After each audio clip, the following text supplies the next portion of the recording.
পৃথিবীর সবচেয়ে বড় ডক্টর হচ্ছে প্রিয় মানুষ, যার সাথে 1 মিনিট কথা বললে মন এমনিতেই ভালো হয়ে যায়।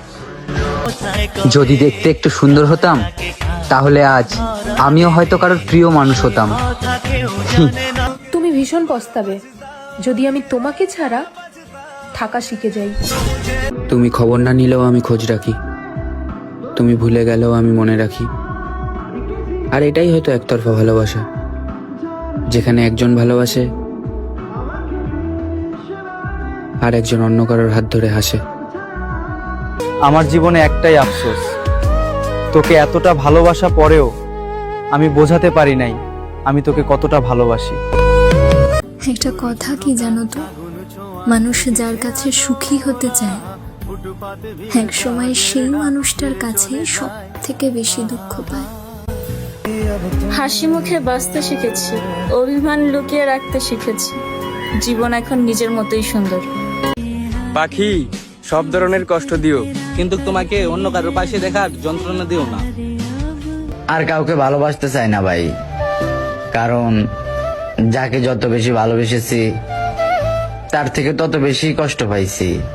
তারপর আমি আমার জীবনের সর্বোচ্চ জেদ ধরলাম, তাকে তার মতো থাকতে দিলাম, আর আমি তার জীবন থেকে সরে গেলাম।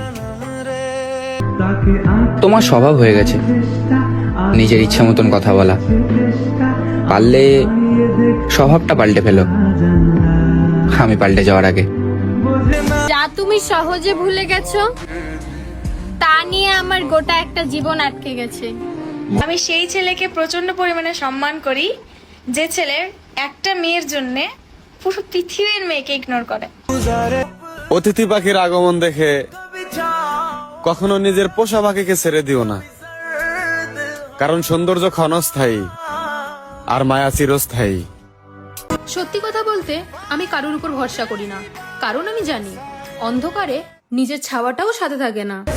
আপনি যেদিন থেকে আমার সাথে মিথ্যা বলা শুরু করছেন আমি ওই দিনই বুঝে গেছি মায়া বাড়ায় আর লাভ নাই, কারণ আপনি মানুষটা আর আমার নাই। পুরুষ একবার জেদ ধরলে শুধু তার শখের নারী না, রাজ্য ছাড়ারও ক্ষমতা রাখে। ভালো লাগলে কি সবসময় সবকিছু পাওয়া যায়? পৃথিবীতে এমন অনেক কিছু থাকে যা আমরা চাই, খুব করে চাই, কিন্তু পাই না। চিন্তা করো না, ঝগড়া করতে করতে সারা জীবন কাটিয়ে দেবো, তবুও তোমাকে ছেড়ে যাবো না। একটা পুরুষ জানে একটা নারীর প্রতি আরেকটা পুরুষের নজর কেমন। ওহে নারী, তুমি শাসনে বিরক্ত হয়েও না। কি ছিল ভালোবাসা, কেমন ছিল মন, হাজারবার চেয়েও পেলাম না তোমার মন। আমার অনুপস্থিতিতে হয়তোবা তোমার লাইফে অনেকেই আসবে, তবে তোমার অনুপস্থিতিতে আমার লাইফে কেউ আসবে না, কারণ আমি তোমাকে সত্যিকারে ভালোবাসি। আমার ভালোবাসা আর যেই হোক মিথ্যা না। কষ্ট দিয়ে নষ্ট করলা, দুঃখ দিলে চাইলে তো খুনও করতে পারতা, মারলা তিলে তিলে। সব সময়ের খেলা, আগে সকাল হলে খেলতে যাইতাম, আর এখন সকাল হলে কাজে যাই। নিজের শখের মানুষকে অন্যের সাথে দেখার পর নিজেকে সান্ত্বনা দেওয়া মানুষটাই জানে ভালোবাসা কতটা ভয়ঙ্কর। যখন ছাড়বা দেশ তখন বুঝবা কেমন লাগে এই শখের বিদেশ। কখনো তো কাছে গিয়ে বলা হয়নি, তাই দূর থেকে বলছি, ভীষণ ভয়ে মনে পড়ে তোমার। দোষটা আসলে তার না, দোষটা ছিল আমারই। সে এসেছিল অভিনয় করতে, আমিই বেকার বেকার তাকে মন দিয়ে বসে আছি। আজকে শুধু কমেন্ট করোই তারা যে নিজের জীবনের থেকে মাকে ভালোবাসো যারা। জেদ নিয়ে যারা হারিয়ে যায় মনে রাখবেন তারা আর কখনোই ফিরে আসে না।